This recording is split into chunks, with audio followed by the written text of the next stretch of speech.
Domenica di festa a Torre di Mosto che con la 18ª edizione della Fiera di San Martino celebra il santo patrono del paese. Un momento per ricordare anche le consuetudini agresti e religiose di antica memoria attraverso un ricco programma di eventi, compresa una mostra fotografica Piazza Viva a cura del fotografo locale Renzo Vedovo. Per il nostro territorio significa ripercorrere le tradizioni, il tempo in cui l'agricoltura era la parte preponderante della nostra realtà, che è anche oggi, però era ripercorrere contesti familiari, amicizie, ricordi e che in questa festa insomma vengono un po' riassunti e rivisti e come si può dire anche ricordati. L'evento come questo è quello di far ricordare il passato, ma soprattutto riportare il paese agli vecchi splendori.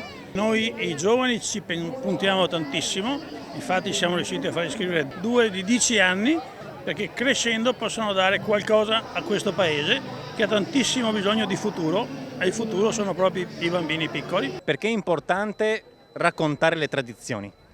Per una trasmissione generazionale che passa non soltanto attraverso l'ambito verbale, ma soprattutto attraverso il contatto tra nonni e nipoti, far fare le esperienze ai giovani, perché è attraverso l'esperienziale che qualcuno acquisisce all'interno dei propri archetipi quelli che sono i ragionamenti di un tempo dei nostri anziani. Tra le vie del centro hanno fatto bella mostra i trattori d'epoca e perfino una dimostrazione pratica di arti e mestieri della tradizione contadina. Presenti in piazza anche tanti stand espositivi di hobbisti ed artigianato locale, con degustazioni e vendita di prodotti enogastronomici tipici, oltre che le tante associazioni locali e di volontariato del territorio. Offriamo un sacchettino di noci o una pallina di Natale a fronte di un'offerta sui nostri progetti che sono tantissimi, come quella di far diventare tutte le città del Veneto orientale città cardioprotette. Siamo qui a Torre di Mosto dove abbiamo in programma di donare 3 defibrillatori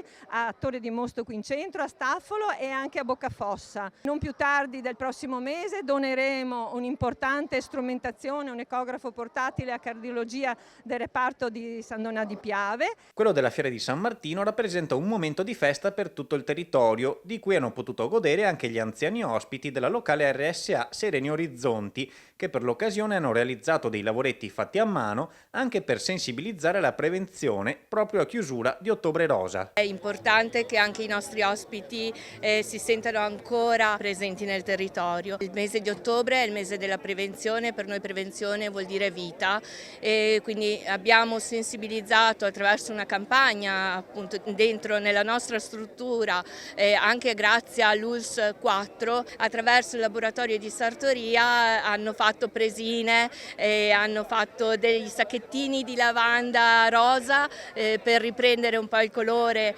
della prevenzione e oggi siamo qui anche in collaborazione con il Trifoglio Rosa di Mestre.